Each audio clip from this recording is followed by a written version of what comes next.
श्रीलंका और भारत दोनों देखने को तो फिजिकल बाउंड्री नहीं शेयर करते, फिर भी दोनों देशों के बीच अपनी सीमा को लेकर आए दिन विवाद की खबरें सामने आती रहती हैं। तो आखिर क्या है इन दोनों देशों का कहना, जानने के लिए बने रहें इस वीडियो के अंत तक। नमस्कार दोस्तों, मेरा नाम अमन कुमार है और मैं अपने YouTube चैनल ई पुस्तक पर आप सभी का स्वागत करता हूँ।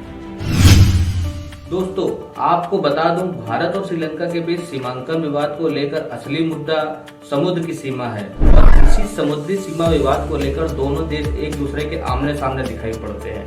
लेकिन इस विवाद को समझने के लिए सबसे पहले आपको समुद्री सीमा के बेसिक्स को जानना बहुत जरूरी है। तो चलिए पहले आपको समुद्री सीमाओं के बेसिक्स के बारे में बताते हैं।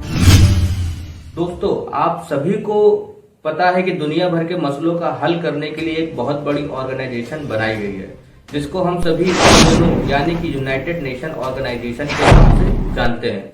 और इसी ऑर्गेनाइजेशन का एक पार्ट है UNCLOS, जिसका मतलब है United Nation convention on the law of the sea. सरल भाषा में समझा जाए तो ये ऑर्गेनाइजेशन दुनिया भर के देशों को समुद्री सीमाओं का निर्धारण करती है और उनसे जुड़े हुए मसलों का हल निकालती है। इसका मूल काम है कि इस लॉ के तहत कोई भी देश अपनी तटीय रेखा से कितनी दूर तक समुद्र में इकोनॉमिकल एक्टिविटी कर सकता है। इकोनॉमी एक्टिविटी का मतलब यह हुआ कि कोई देश अपनी तटीय रेखा से कितनी दूर तक समुद्र से तेल निकालने या मछली पकड़ने जैसे काम करने के लिए स्वतंत्र हो सकता है। जी हाँ, अगर कोई भी देश UNCLOS द्वारा निर्धारित रेखा को पार करके आगे जाने की कोशिश करता है तो उसे इस नियम का उल्लंघन माना जाता है। जी हाँ, ऐसा ही कुछ मुद्दा भारत और श्रीलंका के बीच है, जहां दोनों देशों के मछुआरे एक दूसरे के समुद्री रेखा को फांदकर मछली पकड़ने के लिए आते जाते रहते हैं। और मछली पकड़ने का यह मुद्दा लंबे समय से भारत और श्रीलंका के बीच विवाद का बहुत बड़ा कारण बना हुआ। लेकिन इस समस्या की असल जड़ स्वतंत्रता से पहले ही पनप चुकी थी। लेकिन ये समस्या और बड़ी तब हो गई जब 1960 के दशक में भारत में भयंकर इकोनॉमिक क्राइसिस का सामना करना पड़ रहा था। तो सरकार ने बॉटम ट्रॉलिंग तकनीक को अपनाने का प्रयास किया। बॉटम ट्रॉलिंग तकनीक असल में एक तरह की मछली पकड़ने की तकनीक होती है, जो उस समय वेस्टर्न कंट्रीज में बहुत ज्यादा प्रचलित थी। भारत सी एक्सपोर्ट बढ़ाकर अपने फॉरेन एक्सचेंज रिजर्व में इजाफा करना चाहता था और भारत के इस काम में नॉर्वे भारत की मदद करने के लिए तैयार भी था। वह तमिलनाडु के साथ देश के दूसरे हिस्सों के मछुआरों को भी तकनीक सिखाने के लिए तैयार हो गया था।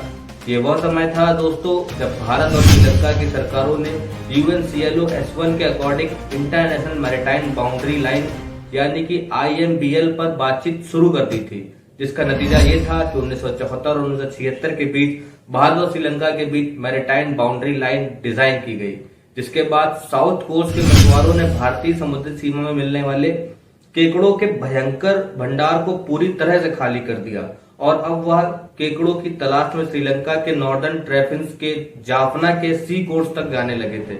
और साथ ही बहुत लंबे समय से देखा जा रहा है कि दोनों देशों के मछुआरे मछली पकड़ने के लिए एक दूसरे की सीमा में आते जाते रहे हैं। भारतीय मछुआरों द्वारा बॉटम ट्रोलिंग तकनीक के इस्तेमाल से मछलियों का शिकार करने से श्रीलंका के मछुआरों को बहुत नुकसान हो जाता था, क्योंकि बॉटम ट्रोलिंग तकनीक से मछलियों के साथ उनके अंडे और साथ ही उनका पूरा का पूरा कुनबा पूरा समूह एक बार में पकड़ लिया जाता है।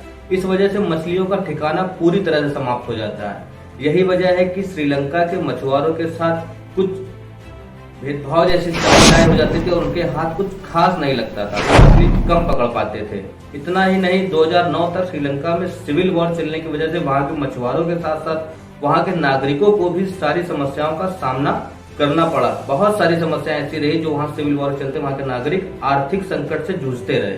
लेकिन समुद्र की सीमा का निर्धारण सही से न हो पाने के चलते कई भारतीय मछुआरे श्रीलंका की सीमा में चले जाते हैं, जिन्हें श्रीलंका की नौसेना द्वारा गिरफ्तार कर लिया जाता है और ऐसा ही श्रीलंकाई मछुआरों को भारतीय नेवी गिरफ्तार कर लेती है। हालांकि राष्ट्र सुरक्षा के मुद्दे की नजर से ये काम बिल्कुल सही है, लेकिन इनमें कई निर्दोष मछुआरों की भी जान चली जाती है।